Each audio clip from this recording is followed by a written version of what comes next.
ইংলিশে কথা বলার জন্য ইংলিশে কীভাবে প্রশ্ন করতে হয় সেগুলো জানা জরুরি। আর ইংলিশে প্রশ্ন করতে হলে কিছু প্রশ্নবোধক শব্দের অর্থ আমাদেরকে জানতে হবে। যেমন কে, হো, কেমন, হাউ, হোয়াট, কি, কেন, হয়, এটা কি, ইজ ইট, কখন, হোয়েন, কোথায়, হোয়ার,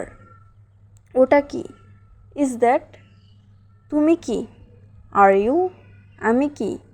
এম আই, সে কি, হি শি ইট,